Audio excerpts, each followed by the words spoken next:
Hi friends, ఇంకొక interesting awesome వీడియోతో మీకోసం సిద్ధంగా ఉన్నాను. ఈరోజు వీడియో విషయానికి వస్తే ఐఫోన్ 13 సిరీస్ లాంచ్ అయిపోయాయి. వీటి విషయానికి వస్తే ఐఫోన్ 13 మినీ, అదేవిధంగా ప్రో మ్యాక్స్, ఇవి 4 కూడా లాంచ్ కావడం జరిగింది. కానీ మీకు ముఖ్యమైన విషయం, డిజైన్ విషయానికి వస్తే, ఫీచర్స్ విషయానికి వస్తే పెద్దగా మేజర్ రెవల్యూషనరీ అలాంటి చేంజెస్ మాత్రం ఏమీ మీకు కనిపించే చేంజెస్ చిన్న చేంజెస్ మీకు కనిపిస్తాయి. ముందు డిజైన్ విషయానికి వస్తే ఐఫోన్ 13 మినీ విషయానికి వస్తే స్టార్టింగ్ ప్రైస్ ట్యాగ్ ఉండేది మనకు మినీ విషయానికి వస్తే ఉండేది 70,000. అదేవిధంగా 13 విషయానికి వస్తే ఉండేది 80K. ఇంకో ముఖ్యమైన విషయం, ఈ వేరియంట్ లో 64GB మీకు కనిపించదు. అంటే బేస్ వేరియంట్ ఎంత 128GB స్టార్టింగ్ మీకు కనిపిస్తుంది. అదేవిధంగా ప్రో మ్యాక్స్ విషయానికి వస్తే అప్ టు 1TB వరకు మీకు కనిపిస్తుంది. కానీ మినీలో 13లో మీకు కనిపించదు. స్టార్టింగ్ ఉండేది 128GB. ఇక డిజైన్ విషయానికి వస్తే ఎగ్జాక్ట్గా అదే డిజైన్, అంటే ఐఫోన్ 12 సిరీస్లో ఏదైతే వచ్చిందో ఎగ్జాక్ట్ అదే డిజైన్తో మీకు కనిపిస్తుంది. కానీ 1 ఇయర్ కష్టపడి వీళ్ళు చేసిన చేంజ్ ఏమిటి అంటే, చెప్పాలా చేంజ్ అని? ఓకే, చాలా పెద్ద చేంజ్ చేశారు. ఏమిటంటే రియర్ సైడ్లో ఉన్న కెమెరాస్ని, వర్టికల్గా ఉన్న కెమెరాస్ని కొంచెం పక్కకి జరిపారు. 1 ఇయర్ కష్టపడి. ఇదే చేంజ్లో జరిగిన చాలా పెద్ద మార్పు, రెవల్యూషనరీ చేంజ్. దాంతోపాటు నాచ్ విషయానికి వస్తే కొంచెం తగ్గించారు. ఎంత అంటే 20% మాత్రమే నాచ్ని తగ్గించారు, అంటే ఇగ్నోరబుల్. మొత్తానికి డిజైన్ విషయానికి వస్తే ఎగ్జాక్ట్ డిజైన్తో మీకు కనిపిస్తాయి. కానీ మారింది కేవలం కెమెరా పొజిషన్ మాత్రమే. నెక్స్ట్ చూస్తే ఫీచర్స్, వాటి విషయానికి వస్తే ఎగ్జాక్ట్గా ఈ మొబైల్లో వచ్చిన డిస్ప్లేలు ఐఫోన్ 13 మినీలో మీరు గమనిస్తే వచ్చేది అదే రెటీనా డిస్ప్లే, డిఫాల్ట్గా 60Hz రిఫ్రెష్ రేట్. గమనించారా? డిస్ప్లేలో ఎలాంటి చేంజెస్ లేవు. అదేవిధంగా peak brightness 1200 nits peak brightness, ఎగ్జాక్ట్గా సేమ్ డిస్ప్లే వస్తుంది. డిస్ప్లేలో ఇంత కూడా మార్పు జరగలేదు. అదేవిధంగా బ్యాటరీ విషయానికి వస్తే బ్యాటరీలో కొంచెం మార్పు మీకు కనిపిస్తుంది. అంటే బ్యాటరీ కొంచెం ఎక్కువగా ఇక్కడ మీకు లభిస్తుంది. టు బి ఫ్రాంక్, ఎంత లభిస్తుంది అంటే 1 అవర్ లేకపోతే 1.6 అవర్స్ అప్ టు వరకు మీకు బ్యాటరీ కెపాసిటీ లభిస్తుంది. దీంతో కంపేర్ చేస్తే ఐఫోన్ 12 మినీతో కంపేర్ చేస్తే. అదేవిధంగా నెక్స్ట్ చూస్తే చిప్ సెట్, దాని విషయానికి వస్తే ఎగ్జాక్ట్గా టు బి ఫ్రాంక్ మీకు చెప్పాలి అంటే ఈ లాంచ్ ఈవెంట్ విషయానికి వస్తే యాపిల్ పెట్టాల్సిన పేరు ఐఫోన్ 13 సిరీస్ కాదు, A15 chip set launch event. అదేవిధంగా కొన్ని ఫీచర్స్ లాంచ్ ఈవెంట్ అని పెట్టాలి. కానీ మీరు పెట్టింది ఐఫోన్ 13 సిరీస్ లాంచ్ ఈవెంట్. అంటే ఆ ఫీచర్స్ ఇవ్వడానికి వీళ్ళు ఒక ఫోన్ని అమ్ముతున్నారు. దీంట్లో మనకు వచ్చేది A15 బయోనిక్ చిప్ సెట్. ఖచ్చితంగా పర్ఫార్మెన్స్లో ఇంప్రూవ్ జరిగింది. దేంతో కంపేర్ చేస్తే అంటే మార్కెట్లో ఉన్న క్వాల్కమ్ స్నాప్డ్రాగన్ 888 చిప్ సెట్తో కంపేర్ చేస్తే CPU performance up to 50% improve అయింది. దాంతోపాటు GPU విషయానికి వస్తే అప్ టు 30% ఇంప్రూవ్ అయింది. అంటే మీరు గమనించారా, ఇక్కడ A15 విషయానికి వస్తే మెయిన్గా టార్గెట్ చేసింది ఎవరిని? క్వాల్కమ్ స్నాప్డ్రాగన్ 888 చిప్ సెట్ని. అదేవిధంగా ఇక్కడ మెయిన్గా మేజర్ అప్డేట్ ఏమిటి అంటే A15లో GPU పర్ఫార్మెన్స్. ఖచ్చితంగా GPU బటర్ స్మూత్గా మీకు ఉండబోతుంది. మొత్తానికి చెప్పాలంటే ఈ లాంచ్ ఈవెంట్ విషయానికి వస్తే హైలైట్ ఏమిటి అంటే ఇదే A15 బయోనిక్ చిప్ సెట్. ఎందుకంటే పర్ఫార్మెన్స్ అఫ్ కోర్స్ పెరిగిపోయింది. దాంతోపాటు ర్యామ్, స్టోరేజ్, ప్రైస్ ట్యాగ్ మీకు తెలుసు. స్టార్టింగ్ ఎంత? ఐఫోన్ 13 మినీది 69,900. అదేవిధంగా ఐఫోన్ 13 విషయానికి వస్తే 79,900. సేల్ విషయానికి వస్తే సెప్టెంబర్ 24కి అఫీషియల్గా ఇండియాలో సేల్ స్టార్ట్ కాబోతుంది. అంటే ఫస్ట్ సేల్ ఉండబోతుంది. ప్రైస్ ట్యాగ్ విషయానికి వస్తే ఎగ్జాక్ట్గా ఐఫోన్ 12 లైనప్లో మీకు ఏది ప్రైస్ ట్యాగ్ కనిపించిందో ఎగ్జాక్ట్గా అవే ప్రైజెస్తో మీకు ఐఫోన్ 13 సిరీస్ కనిపిస్తున్నాయి. అది మాత్రం ఖచ్చితంగా ప్లస్ పాయింట్ మొబైల్స్కి. ఎందుకు అంటే ప్రజెంట్ మార్కెట్ విషయానికి వస్తే పాండమిక్ వచ్చింది. దాంతోపాటు petrol prices, import export duty, దాంతోపాటు మెయిన్ విషయం ఏమిటంటే గ్లోబల్ చిప్ షార్టేజ్. అయినప్పటికీ కూడా వీటి ప్రైస్ ట్యాగ్ విషయానికి వస్తే ఎగ్జాక్ట్గా సేమ్ ప్రైస్ ట్యాగ్తో మీకు లాంచ్ కావడం జరిగింది. అది ఖచ్చితంగా అడ్వాంటేజే. ఎందుకు అంటే ప్రజెంట్ మార్కెట్ విషయానికి వస్తే మీరు చూడొచ్చు, చాలా మొబైల్స్ యొక్క ప్రైస్ ట్యాగ్ పెరుగుతుంది. అలాంటి టైంలో ఐఫోన్ 13 సిరీస్ విషయానికి వస్తే ప్రైస్ ట్యాగ్ సేమ్ ప్రైస్ ట్యాగ్తో, అంటే 12 series 13 series exact same price ట్యాగ్తో లాంచ్ కావడం జరిగింది. అది ఖచ్చితంగా గ్రేట్ విషయమే. ఇక నెక్స్ట్ చూస్తే దీని యొక్క ఓఎస్ విషయానికి వస్తే మొబైల్స్ వచ్చేది లేటెస్ట్ ఓఎస్తో, అంటే iOS 15తో మొబైల్స్ మీకు అందుతున్నాయి. అదేవిధంగా నెక్స్ట్ చూస్తే కెమెరా సెటప్. కెమెరా విషయానికి వస్తే ఐఫోన్ 13 అదేవిధంగా ఐఫోన్ 13 మినీ విషయానికి వస్తే మనకు వచ్చేది dual camera setup, ultra wide angle మీకు లభిస్తుంది. అదేవిధంగా ఈ కెమెరా విషయానికి వస్తే 4K 60 ఫ్రేమ్ వరకు మీకు సపోర్ట్ చేస్తుంది. దాంతోపాటు మెయిన్ విషయం, ఈ కెమెరాలో యాడ్ చేసిన ఫీచర్ సినిమాటిక్ మోడ్ యాడ్ చేయడం జరిగింది. అదేవిధంగా మొబైల్స్ వచ్చేది 5Gతో రాబోతున్నాయి. ఇండియా విషయానికి వస్తే మ్యాక్సిమంగా 19 5G బ్యాండ్స్ని సపోర్ట్ చేయబోతాయి. మొత్తానికైతే ఐఫోన్ 13 అండ్ మినీ విషయానికి వస్తే ఇవి. ఇక నెక్స్ట్ చూస్తే ప్రో అండ్ ప్రో మ్యాక్స్. వాటి విషయానికి వస్తే డిజైన్లో ఎలాంటి చేంజెస్ లేవు, మీకు తెలుసు. డిజైన్ విషయానికి వస్తే మారింది కేవలం నాచ్ మాత్రమే ఐఫోన్ 13 ప్రో అండ్ మ్యాక్స్ విషయానికి వస్తే. అదేవిధంగా కెమెరా విషయానికి వస్తే ఎగ్జాక్ట్ పొజిషన్, మొత్తానికి డిజైన్ అదే విధంగా ఉంటుంది.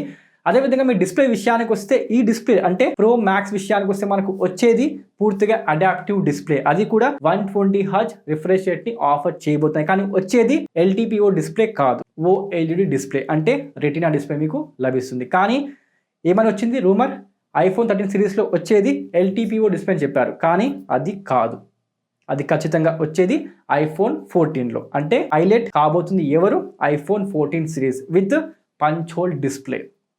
వెయిట్ చేయాలి అనుకుంటే మీరు వెయిట్ చేయాల్సింది ఐఫోన్ 14 కోసం. ఎందుకంటే మేజర్గా రెవల్యూషనరీ చేంజెస్ ఉండబోతున్నాయి దేంట్లో అంటే ఐఫోన్ 14 లైనప్లో, అంతే. ఇక ప్రో మ్యాక్స్ విషయానికి వస్తే మనకు వచ్చేది ఎగ్జాక్ట్గా అదే డిస్ప్లే, 120 హెర్ట్జ్ రిఫ్రెష్ రేట్ని ఆఫర్ చేస్తుంది, అది మాత్రం అడ్వాంటేజ్. కానీ వచ్చేది మాత్రం రెటినా డిస్ప్లే అదే వస్తుంది. దాంతోపాటు ఇక మీరు గమనించినట్టయితే పీక్ బ్రైట్నెస్ పూర్తిగా 1200 నిట్స్ పీక్ బ్రైట్నెస్ సపోర్ట్ చేస్తుంది. ఈ రిఫ్రెష్ రేట్కి యాపిల్ పెట్టిన పేరు ఏమిటంటే ప్రో మోషన్ అని పెట్టారు పేరు. మొత్తానికైతే వచ్చేది 120 హెర్ట్జ్ రిఫ్రెష్ రేట్ని యాడ్ చేశారు, అంటే కొత్త ఫీచర్ యాడ్ అయిపోయింది. ఇక నెక్స్ట్ చూస్తే బ్యాటరీ విషయానికి వస్తే ప్రో అండ్ ప్రో మ్యాక్స్లో ఖచ్చితంగా బ్యాటరీ సెటప్ పెరిగింది అని చెప్పుకోవచ్చు. ఎందుకంటే పూర్తిగా 2.6 అవర్స్ ఎక్స్ట్రాగా మీకు బ్యాటరీ అందిస్తున్నారు. అంటే దేంతో కంపేర్ చేస్తే ఐఫోన్ 12 ప్రో మ్యాక్స్తో కంపేర్ చేస్తే ఖచ్చితంగా బ్యాటరీ కొంచెం పెరిగింది. దాంతోపాటు మీకు బాక్స్లో వచ్చేది ఫాస్ట్ ఛార్జ్ సపోర్ట్ ఇస్తున్నారు, కానీ బాక్స్లో మీకు ఉండదు. ఇంకో ముఖ్యమైన విషయం, బాక్స్లో వచ్చే ర్యాపర్స్ విషయానికి వస్తే ఇంకా తగ్గబోతున్నాయి.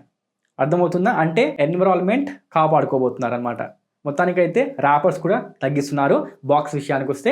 ఇక నెక్స్ట్ చూస్తే దీంట్లో మనకు ప్రో అండ్ ప్రో మ్యాక్స్ విషయానికి వస్తే మనకు ఉండేది అప్ టు 1 TB స్టోరేజ్ వరకు మీకు లభిస్తుంది. ప్రైస్ ట్యాగ్ విషయానికి వస్తే ప్రో ఉండేది ఏకంగా 1,20,000, అదేవిధంగా ప్రో మ్యాక్స్ విషయానికి వస్తే మనకు ఉండేది 1,30,000 ప్రైస్ ట్యాగ్ మీకు స్టార్టింగ్ లభిస్తుంది. మొత్తానికైతే ఎగ్జాక్ట్గా అవే ప్రైస్ ట్యాగ్. దీంతో కంపేర్ చేస్తే ఐఫోన్ 12 ప్రో అదేవిధంగా 12 ప్రో మ్యాక్స్.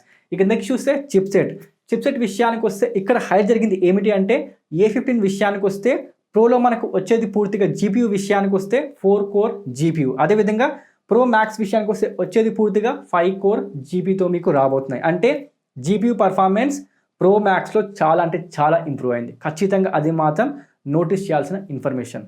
ఖచ్చితంగా బటర్ స్మూత్ ఎక్స్పీరియన్స్ మీకు ఉండబోతుంది, స్పెషల్గా గేమ్స్ హెవీ పర్ఫార్మెన్స్లో. ఎందుకంటే దీనికి అడ్వాంటేజ్ ఏమిటి అంటే జీపీయూ పర్ఫార్మెన్స్ ఇంప్రూవ్ అయింది, దాంతోపాటు adaptive display 120 hertz refresh rate, అంటే గేమింగ్ ఎక్స్పీరియన్స్ ఖచ్చితంగా ఇంప్రూవ్ కాబోతుంది, స్మూత్గా మీకు ఖచ్చితంగా లభిస్తుంది.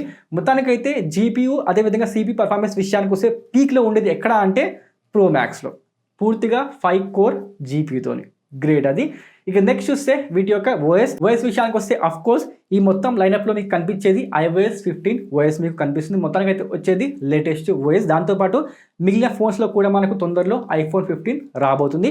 ఇక నెక్స్ట్ చూస్తే వీటి యొక్క కెమెరా సెటప్. కెమెరా విషయానికి వస్తే కెమెరాలో ఎలాంటి మార్పులు లేవు టు బి ఫ్రాంక్. ఎందుకు అంటే అవే 12 megapixel triple camera setup with lidar సెన్సార్తో మీకు లభిస్తుంది. కానీ కెమెరా ఫీచర్స్ విషయానికి వస్తే మారాయి. ఏమిటి అంటే సినిమాటిక్ మోడ్ ఇక్కడ మీకు యాడ్ చేయడం జరిగింది, దాంతోపాటు షిఫ్ట్ టు ఫోకస్ అనే కొత్త ఫీచర్ యాడ్ చేయడం జరిగింది. దాంతోపాటు అల్ట్రా వైడ్ యాంగిల్ విషయానికి వస్తే మనకు దాంట్లో మ్యాక్రోని యాడ్ చేశారు. దాంతోపాటు పూర్తిగా 77mm టెలిఫోటో లెన్స్ ఈ మొబైల్స్లో మీకు కనిపిస్తుంది. ఏ మొబైల్స్లో ప్రో అండ్ ప్రో మ్యాక్స్లో, అది కూడా పూర్తిగా 3x ఆప్టికల్ జూమ్తో. మొత్తానికైతే కెమెరా విషయానికి వస్తే కొంచెమే మీకు ఇంప్రూవ్మెంట్ కనిపిస్తుంది. దాంతోపాటు ఉంది కదా సెన్సార్ షిఫ్ట్ ఆప్టికల్ స్టెబిలైజేషన్, దాని విషయానికి వస్తే పూర్తి సిరీస్ లో మీకు కనిపిస్తుంది, ఇంక్లూడింగ్ ఐఫోన్ 13 అదేవిధంగా ఐఫోన్ 13 మీలో కూడా మీకు కనిపిస్తుంది సెన్సార్ షిఫ్ట్ ఆప్టికల్ స్టెబిలైజేషన్. అది ఖచ్చితంగా ఈ సిరీస్ లో అడ్వాంటేజ్. ఎందుకు అంటే ఐఫోన్ 12 అదేవిధంగా మినీ విషయానికి వస్తే దాంట్లో మీకు ఇది లేదు, కానీ ఈసారి ప్రతి ఒక్క మొబైల్లో కూడా ఇచ్చారు,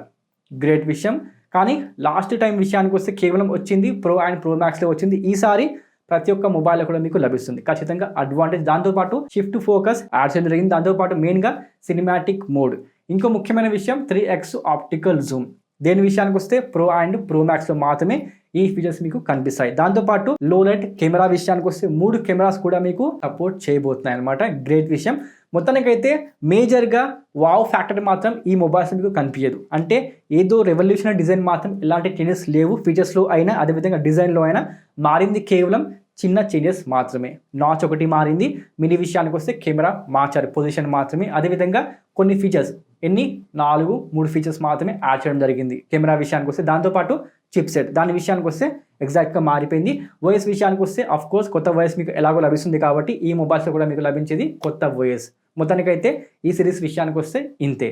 దాంతోపాటు యాపిల్ వాచ్ సిరీస్ 7 దాని విషయానికి వస్తే వచ్చింది అందరు చెప్పింది ఏమిటంటే ఫ్లాట్ డిస్ప్లేతో వస్తుందని, కానీ ఇది మనకు వచ్చింది కర్వ్డ్ డిస్ప్లేతోని, అది కూడా స్మాలర్ ఎడ్జెస్ తో ఇక్కడ మీకు లభిస్తుంది. అదేవిధంగా స్టార్టింగ్ ప్రైస్ ట్యాగ్ విషయానికి వస్తే $399 లో మీకు లభిస్తుంది అనమాట. ఇండియా ప్రైస్ ట్యాగ్ మాత్రం ఇంకా రివీల్ చేయలేదు. దాంతోపాటు ఇక స్పోర్ట్స్ మోడ్స్, యోగా, ఫిట్నెస్ చాలా ఫీచర్స్ ఇక్కడ మనకు యాడ్ చేయడం జరిగింది. మొత్తానికైతే సిరీస్ 7 విషయానికి వస్తే ఖచ్చితంగా డిజైన్ ఇంప్రూవ్ అని చెప్పుకోవాలి. దాంతోపాటు iPad 9th జనరేషన్ దీని విషయానికి వస్తే ఇది లాంచ్ చేస్తారని అనుకోలేదు, కానీ లాంచ్ చేశారు. అది కూడా ఇంప్రూవ్డ్ ఫీచర్స్తోని, ఎందుకంటే వచ్చేది A13 చిప్సెట్తోని. ఇంకో ముఖ్యమైన విషయం టచ్ ఐడి సపోర్ట్ చేస్తుంది. దాంతోపాటు యాపిల్ పెన్సిల్ 1st జనరేషన్ని ఈ ట్యాబ్ సపోర్ట్ చేయబోతుంది. గ్రేట్. ప్రైస్ ట్యాగ్ విషయానికి వస్తే వైఫైది 30,990 అంటే బిలో 31Kలో ఈ ట్యాబ్ మీకు కనిపిస్తుంది. iPad 9th జనరేషన్ ఇండియాలో కూడా స్టార్ట్ కాబోతుంది. మొత్తానికైతే యాపిల్ పెన్సిల్ 1st జనరేషన్ని సపోర్ట్ చేస్తుంది. దాంతోపాటు టచ్ ఐడి ఉంటుంది. A13 చిప్సెట్ అంటే ఖచ్చితంగా దీని విషయానికి వస్తే పర్ఫార్మెన్స్ ఇంప్రూవ్ అయింది. సూపర్. దాంతోపాటు iPad mini దాని విషయానికి వస్తే ఖచ్చితంగా పర్ఫార్మెన్స్ ఇంప్రూవ్ అయింది. ఎందుకు అంటే దీంట్లో వచ్చింది ఏకంగా A15 చిప్సెట్. దీంతో కంపేర్ చేస్తే అంటే iPad Proతో కంపేర్ చేస్తే కూడా దీని విషయానికి వస్తే ఖచ్చితంగా పర్ఫార్మెన్స్ ఇంప్రూవ్ అయిపోయింది. ఎందుకంటే వచ్చింది A15 చిప్సెట్. GPU అయినా, CPU అయినా, వీడియో ఎడిటింగ్ అయినా, అదేవిధంగా యాపిల్ పెన్సిల్ సపోర్ట్ అయినా ప్రతి ఒక్కటి పెరిగిపోయింది. దాంతోపాటు ఎడ్జెస్ విషయానికి వస్తే స్మాలర్ ఎడ్జెస్ తోని ఈ ట్యాబ్ మీకు కనిపిస్తుంది. మొత్తానికైతే చాలా మంచి ట్యాబ్. ఎస్పెషల్లీ చెప్పాలంటే iPad mini విషయానికి వస్తే చాలా అంటే చాలా ఇంప్రూవ్ చేయబడి ఇక్కడ మీకు కనిపిస్తుంది. మొత్తానికైతే iPad mini అదేవిధంగా యాపిల్ వాచ్ సిరీస్ 7 ఇక్కడ మనకు ఈ ఈవెంట్లో హైలైట్. దాంతోపాటు ఎక్స్పెక్ట్ చేయని ప్రోడక్ట్ ఏమిటి అంటే iPad 9th జనరేషన్ అది కూడా లాంచ్ చేశారు. iPad mini విషయానికి వస్తే స్టార్టింగ్ ప్రైస్ ట్యాగ్ కొంచెం ఓవర్ ప్రైస్ అయింది. ఎందుకంటే ప్రైస్ ట్యాగ్ విషయానికి వస్తే 47K కొంచెం ప్రైస్ మాత్రం ఎక్కువ అయింది. దాదాపుగా 35 పెట్టాల్సింది కానీ పెట్టలేదు, ఏంటో మరి. మొత్తానికైతే ఇవేనండి యాపిల్ ఈవెంట్లో లాంచ్ అయిన ప్రొడక్ట్స్. మొత్తానికైతే చిన్న వీడియో. వెళ్ళే ముందు ఏం చేయాలి, ఛానల్కి ఫస్ట్ టైం వస్తే ప్లీజ్ సబ్స్క్రైబ్ చేసుకోండి. అప్పటి వరకు జై హింద్, వందే మాతరం.